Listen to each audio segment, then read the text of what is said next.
Je suis inquiet.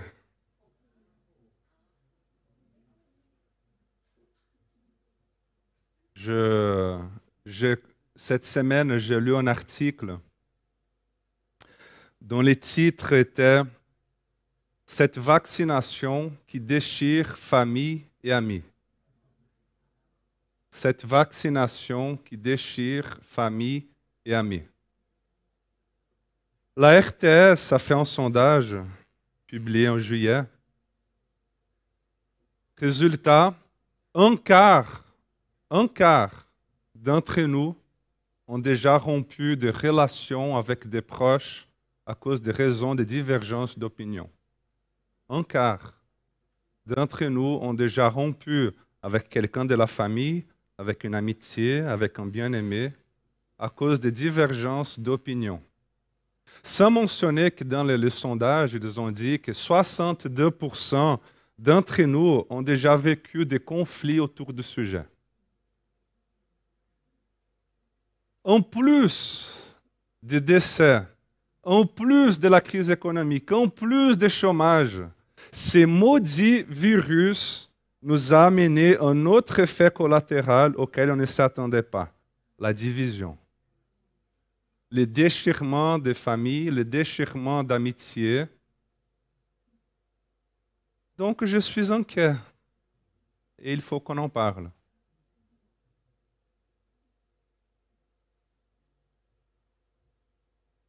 Comment vivre dans un monde, comment entrer en relation avec des personnes qui pensent différemment de toi? Nous vivons dans un monde, dans une société où les gens n'osent plus dire ce qu'ils pensent, par peur d'être jugés, par peur d'être segmentés. Nous vivons dans un monde, nous vivons dans une société où il faut de plus en plus très bien choisir ses mots. Mais très bien choisir ses mots. Car nous vivons dans un temps de polarisation. Nous vivons dans une société de polarisation. Penser différemment n'est pas un péché. C'est pourquoi il faut qu'on en parle. Donc je suis allé étudier la parole de Dieu pour savoir ce qu'elle dit au sujet de la parole, pour savoir ce qu'elle dit au sujet de la conversation, pour savoir ce qu'elle dit au sujet du dialogue, de la discussion. Parce que nous avons un Dieu qui parle. Nous avons un Dieu dont la parole s'est faite chair. Et nous avons un Dieu qui nous invite à un tête-à-tête. Nous avons un Dieu qui nous invite à une discussion. Alors, qu'est-ce que Dieu nous dit? Donc, j'aimerais vous inviter ce matin à ouvrir vos Bibles dans le livre des Proverbes. Proverbes. Parce que le livre des Proverbes, vous savez, il nous parle beaucoup au sujet de l'art de la conversation, au sujet de l'art du dialogue, de l'art de l'écoute. Et je choisis comme porte d'entrée pour ce message d'aujourd'hui Proverbe 18, le verset 21. Ça va être difficile de me suivre aujourd'hui parce que je vais essayer de lire plus que de prêcher. OK? Donc, si vous voulez noter, tac, tac, tac, tac, c'est... Donc, Proverbe 18, 21. La langue a le pouvoir de vie et de mort. Ceux qui aiment parler en goûteront le fruit. La langue a le pouvoir de vie et de mort. C'est fort cela, n'est-ce pas? C'est très fort. C'est pourquoi l'importance d'en parler, surtout dans les temps que nous vivons, dans les sociétés que nous vivons. Dans le livre des Proverbes, il y a une relation très forte entre la langue et la violence. Proverbes disent, le verset 11 à 14, « Les paroles du juste sont une source de vie, mais celles du méchant cachent la violence. La sagesse se trouve sur les lèvres de l'homme sensé, et les coups de bâton sur le dos de celui qui est déraisonnable. Les sages amassent le savoir, Mais lorsqu'un insensé parle, le malheur n'est pas loin. Communication violente. Des paroles qui ne produisent pas la vie, mais qui apportent plutôt le malheur. Qui n'apportent pas la vie, mais qui produisent plutôt, qui jugent, qui condamnent, qui dévalorisent. C'est ce que la Bible dit, la bouche de l'insensé est remplie de violence. Proverbe 3, le verset 30. Ne te dispute pas sans raison avec quelqu'un lorsqu'il ne t'a fait aucun mal.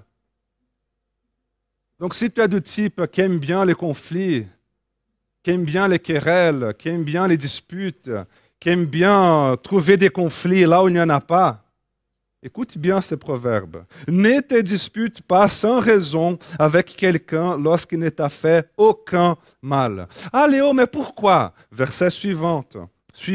Car l'Éternel a horreur de l'homme violent. L'Éternel a horreur de l'homme qui aime bien les querelles, les disputes, de l'homme perverti, dit le texte. C'est pourquoi la Bible va nous dire en Proverbe, le verset 15, le chapitre 15, le verset 1, une réponse douce apaise la colère, mais une parole blessante excite l'irritation. Proverbe 15, le verset 4, des paroles réconfortantes sont comme un arbre de vie, mais la langue malfaisante démoralise. C'est quoi la langue malfaisante? La langue malfaisante, c'est le discours mensonger. C'est les discours de manipulation qui détruisent des vies. Mais les paroles réconfortantes sont quoi? Sont un arbre de vie. Proverbe 15, 18. L'homme irascible, c'est-à-dire l'homme et la femme aussi, bien sûr, qui s'irritent facilement. Donc l'homme irascible suscite des querelles, mais c'est lui qui garde son sang-froid, apaise les disputes. Proverbe 16, le verset 24. Les paroles agréables sont un rayon de miel. Elles sont douces pour l'âme et porteuses de guérison pour le corps. Proverbe 25, le verset 15. Par la patience, on peut persuader un dirigeant. Et écoutez bien cela, et une langue douce peut briser toute résistance. Et une langue douce peut briser toute résistance. Il ne s'agit pas d'une parole dure, il ne s'agit pas d'un conflit, il ne s'agit pas d'une dispute, c'est une langue douce qui a le pouvoir de briser toute résistance. La parole dure, la parole violente, la parole sèche, elle blesse. Tandis que la langue douce, elle brise la résistance. La langue douce, elle brise même les cœurs les plus durs, même les cœurs les plus fermés. Bien sûr qu'aujourd'hui, des milliers d'années après, on appelle cela des communications non violentes. C'est à la mode le terme, la communication non violente. Donc, je crois que nous avons besoin d'apprendre à discuter de manière non violente. Nous devons apprendre à discuter de manière non agressive, de manière sans jugement. Parce que la communication non violente, c'est justement cela. C'est accueillir l'autre dans sa nécessité, dans ses besoins qui sont cachés derrière ses mots et qui sont souvent des mots violents. Parce que les paroles violentes, les mots violents, elles sont en train de nous envoyer des signes de secours. Ce sont des cris de besoins cachés, ce sont des cris de blessures. Puis il faut écouter, il faut accueillir pour qu'ainsi nous puissions répondre avec douceur, de manière non violente. Et cette réponse, de manière non violente, cette réponse en douceur, agréable, la Bible nous a dit qu'elle est douce pour l'âme, elle est porteuse de guérison pour le corps et elle brise toute résistance. C'est ainsi que la Bible nous enseigne à parler. Nous vivons des temps de fake news. Nous vivons des temps de fake news. Nous vivons l'ère que les sociologues sont en train d'appeler l'ère post-vérité. Ce sont des jours difficiles, les amis. Nous sommes de plus en plus inondés des mensonges. Nous sommes de plus en plus inondés de fausses informations. Nous sommes de plus en plus inondés de post-vérité. Ah, c'est quoi post-vérité? Post-vérité, c'est le mensonge déguisé de vérité. Et qui continue faisant semblant d'être vrai, même après avoir été démenti. Ça, c'est le post-vérité. On appelle de plus en plus là. Et la Bible en parle aussi. Hein. La Bible parle de fake news, vous saviez? Proverbe 6, le verset 16. Il y a 6 choses que l'Éternel déteste, et même 7 qui lui sont en horreur. Je ne vais pas lire les 6 ni les 7. Je lis le deuxième là. La langue qui répand des mensonges, et le faux témoin qui dit des mensonges, et l'homme qui sème la discorde entre des frères. Des choses que l'Éternel déteste, qu'il a horreur. L'homme, des faux témoins qui dit des mensonges, et la langue qui répond des mensonges, et l'homme qui sème la discorde entre des frères. Parfois, vous savez, je me demande ce que Dieu pense au sujet de certaines choses qu'on partage sur les réseaux sociaux. Parfois, je me demande ce que Dieu pense au sujet de certaines choses qu'on partage par WhatsApp, par mail. C'est écrit ici qu'il déteste les fake news. Il déteste la langue qui répand des mensonges et le faux témoin qui dit des mensonges. Proverbe 12, le verset 19. La lèvre qui dit la vérité est affermie pour toujours, tandis que la langue mensongère ne subsiste qu'un instant. Le mensonge ne subsiste qu'un instant. Ben, c'est vrai, mais le problème, c'est que cet instant-là, parfois, il est trop long. Et Dieu ne prend pas à la légère ces choses-là. Proverbe 19, 5. Le faux témoin ne restera pas impuni. Qui répand le mensonge n'échappera pas au châtiment. Le temps que nous vivons de fake news et de post-vérité, je dirais qu'il est dû au fait d'une, et désolé pour les termes, mais d'une paresse intellectuelle incroyable. C'est une superficialité des pensées, justement à cause de la paresse. Paresse pour étudier, paresse pour lire, paresse pour faire des recherches, paresse pour vérifier le minimum, vérifier les informations, vérifier les sources, vérifier et puis de valider ce que tu es en train de dire, ce que tu es en train d'écouter, valider ce que tu es en train de lire et vérifier si ce que tu es en train de lire et d'écouter, c'est vrai ou si ce n'est pas vrai, ou si ça a été démenti ou pas. Et je dirais que c'est justement à cause de cette paresse intellectuelle que nous sommes en train de créer une culture de suppositions et de répétition des clichés, des phrases bateaux. Et la Bible en parle aussi. La Bible, elle est trop actuelle, n'est-ce pas? Bah dis donc. Proverbe 13, le verset 16. Tout homme prudent agit en connaissance des causes, mais l'homme stupide fait étalage de sa folie. Proverbe 17, 27. Celui qui met un frein à ses paroles possède la connaissance. L'homme à l'esprit calme fait preuve d'intelligence. Proverbe 18, le verset 2. L'insensé n'aime pas réfléchir. Il ne demande qu'à faire étalage de son opinion. Nous devons avoir des opinions, des avis bien formés, mais des opinions selon ce que dit la Bible, basées sur la connaissance. Autrement, les amis, nous sommes vite manipulés, trompés. Et nous commençons à croire à des mensonges déguisés de vérité. Je pourrais donner plusieurs exemples de ça, en fait. Je pourrais donner plusieurs exemples. Mais un exemple qui m'a attiré l'attention cette semaine et qui m'a, désolé pour l'expression, qui m'a dégoûté, c'est justement cette résurgence de l'antisémitisme en Europe.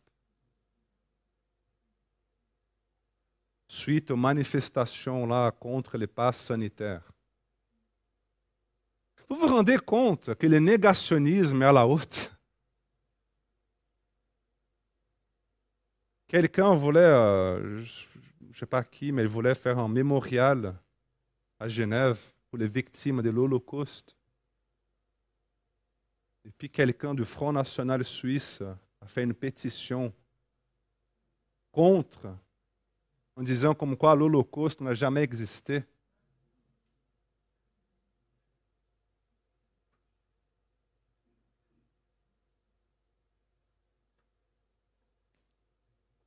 Des personnes qui déforment des faits pour vendre un mensonge.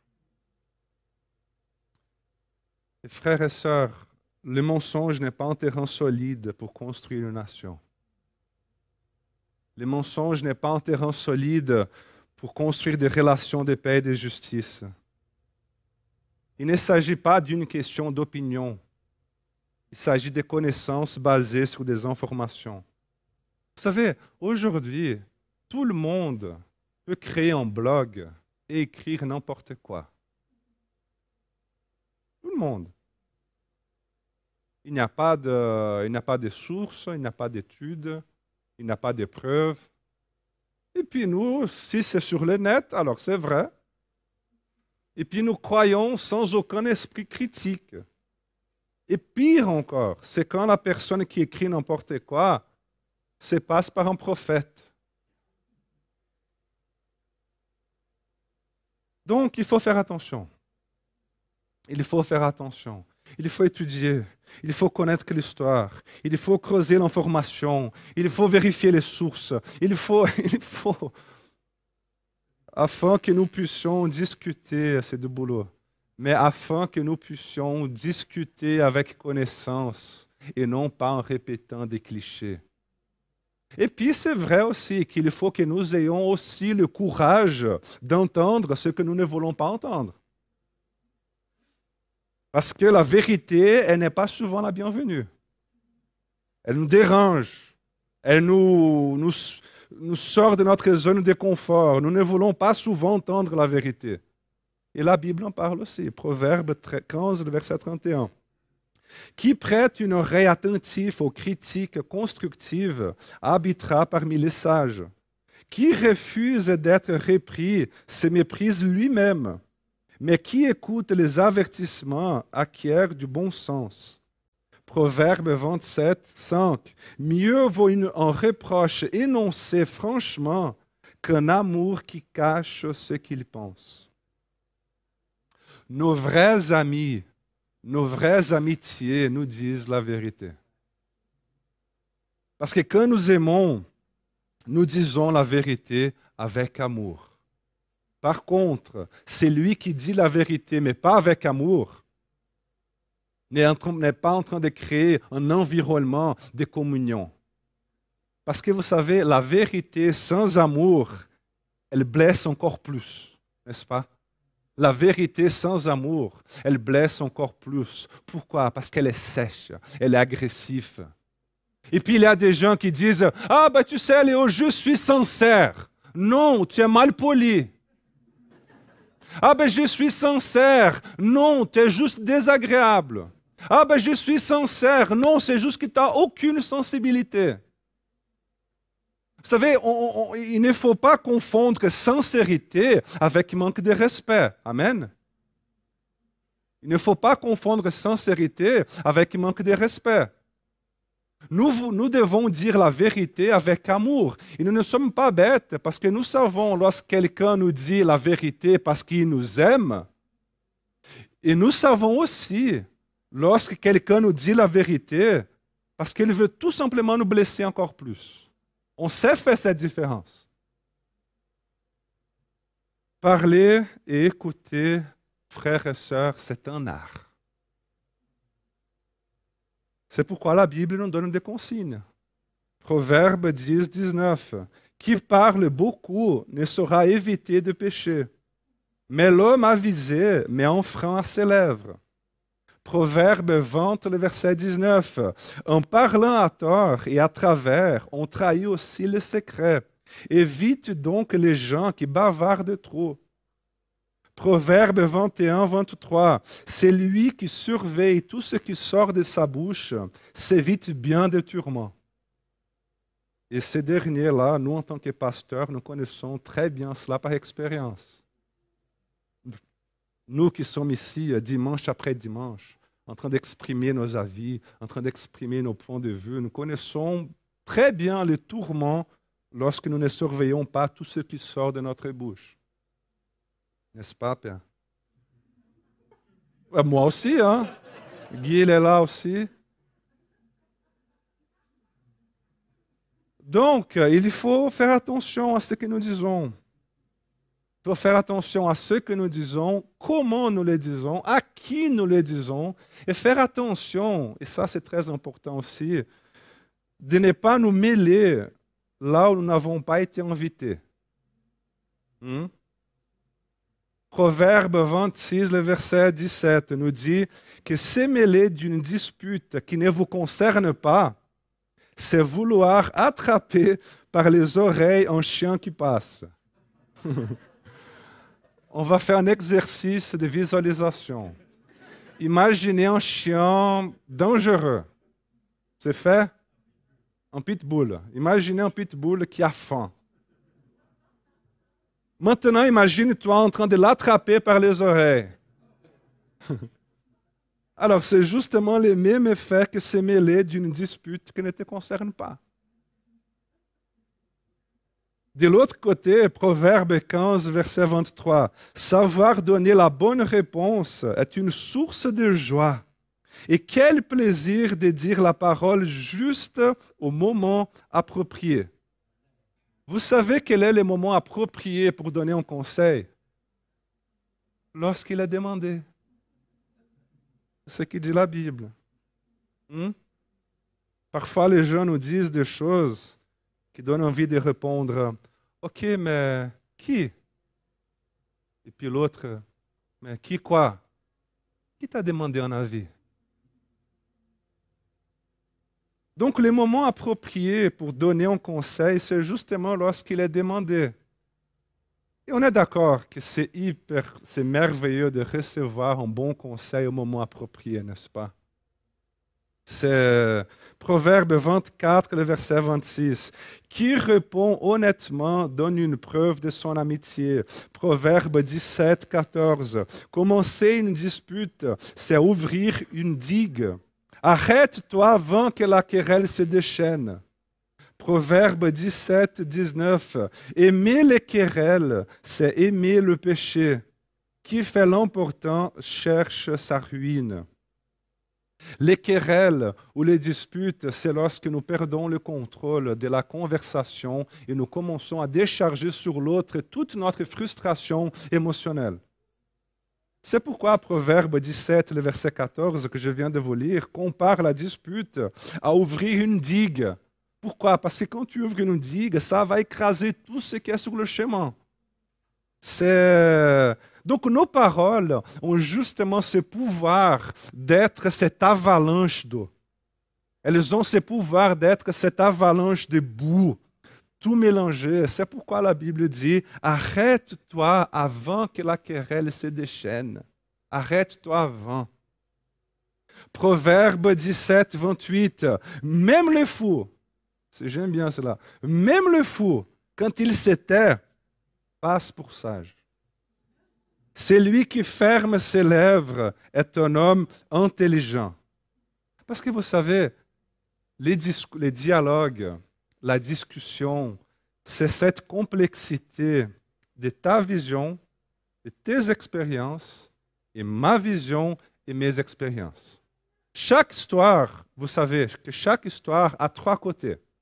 Les tiens, les miens et les vrais. Hein? Et c'est dans la Bible. C'est toi, ouais, c'est ça. Et ça, c'est dans la Bible aussi, Proverbe 18, 17. Le premier qui défend sa cause paraît avoir raison. Vient la partie adverse et l'on examine ce qu'il a dit. Et cela me rappelle une histoire, je pense que je vous ai déjà raconté cette histoire. Cette histoire d'un rabbin qui a accueilli, il reçoit chez lui deux hommes qui se disputaient. Hein, je crois que je vous ai déjà raconté, peut-être que vous avez oublié. Bref. Donc l'un de ces hommes, il raconta sa version de l'histoire. Et le rabbin lui répondit, « Vous avez raison. » Et puis l'autre homme lui dit, « Mais attendez, il y a aussi mon côté de l'histoire là. Il y a aussi ma version des choses. » Et puis l'homme lui raconta sa version des choses. Et le rabbin lui répondit, « Vous avez raison. » Et puis les hommes se regardèrent, contrariés, ils partirent sans résoudre le problème. Et puis l'épouse du rabbin, qui écoutait tout dans la chambre d'à côté, elle vint vers lui et lui dit, « Mais désolé mon amour, mais là franchement, ces deux hommes-là t'ont raconté deux histoires complètement différentes. Comment se fait-il que tu leur dises que les deux avaient raison? »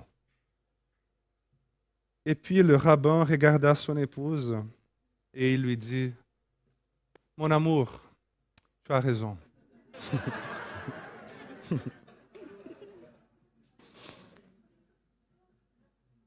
Parce que vous savez,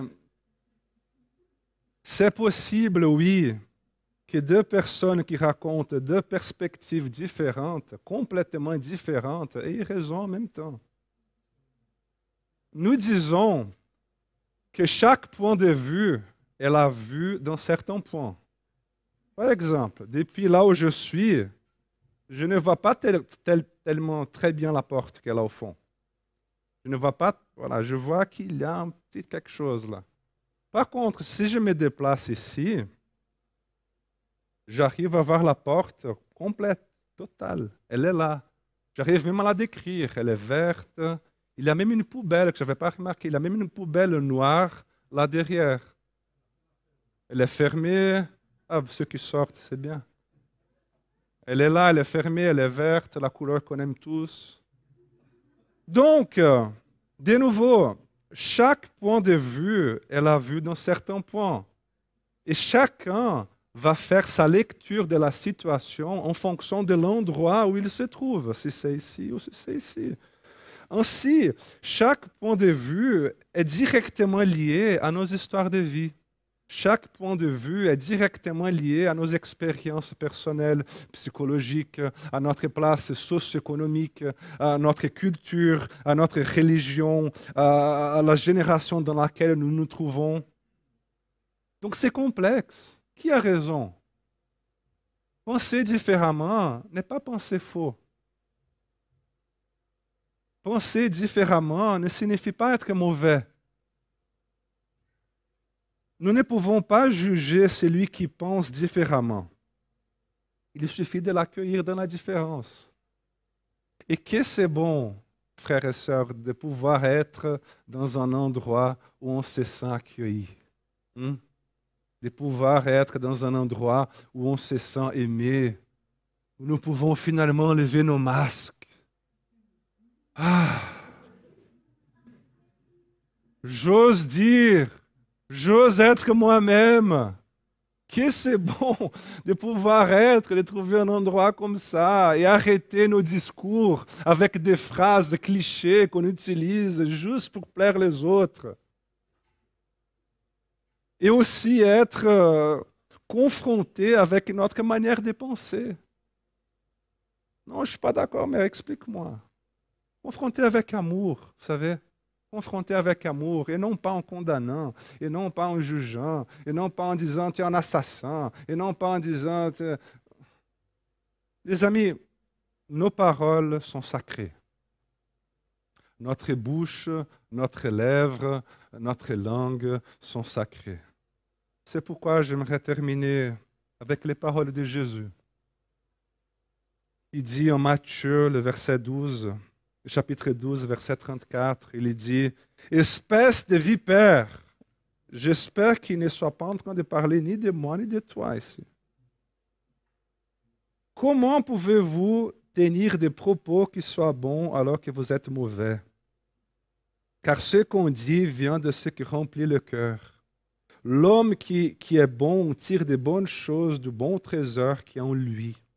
Mais l'homme qui est mauvais tire des mauvaises choses du mauvais trésor qui est en lui.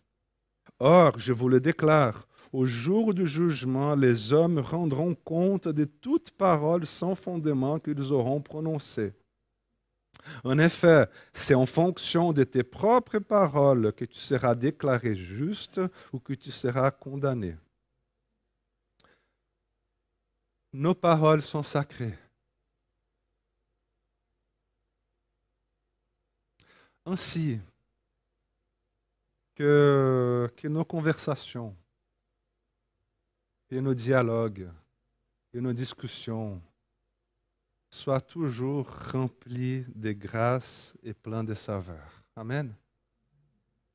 Que Dieu bénisse ta vie. Qu'il utilise ta bouche pour être porteuse de la douce voix de Jésus. À commencer par tes relations les plus proches, d'affection, d'amour, en passant par tes discussions dans les groupes Connect, à la fin du culte, ou des paroles douces, pleines de grâce et pleines de saveur. Des paroles douces, pleines de grâce et pleines de saveur. Et que la voix de Jésus se fasse entendre à travers notre bouche, apportant la guérison, brisant les résistances, afin que nous puissions construire une société plus pacifique et plus amoureuse. Pour la gloire de Dieu et pour notre bien. Amen. Prions.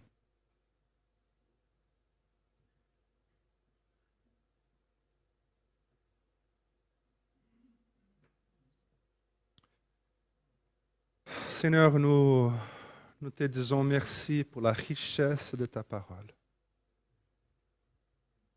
Ta parole, Seigneur, elle est tellement actuelle et elle nous parle.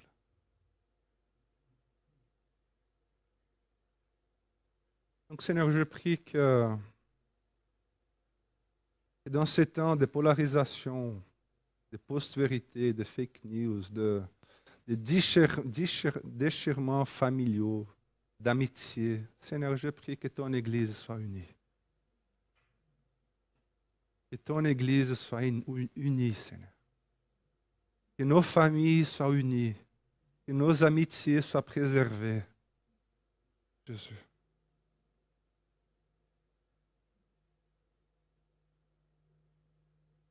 Que notre langue, Seigneur, soit douce. Que nos paroles, Seigneur, soient douces.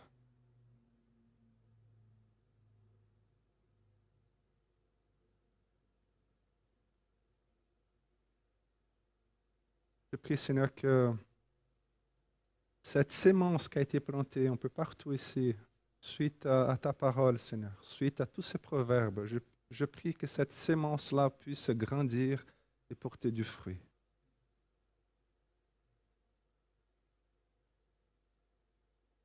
Ne nous laisse pas, Seigneur, sortir d'ici ce matin indifférents à toute cette réalité.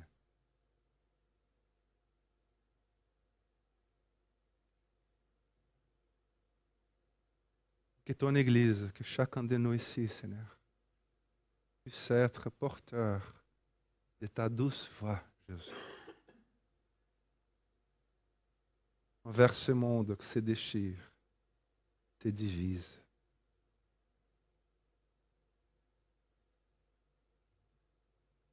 Merci, Jésus. Amen.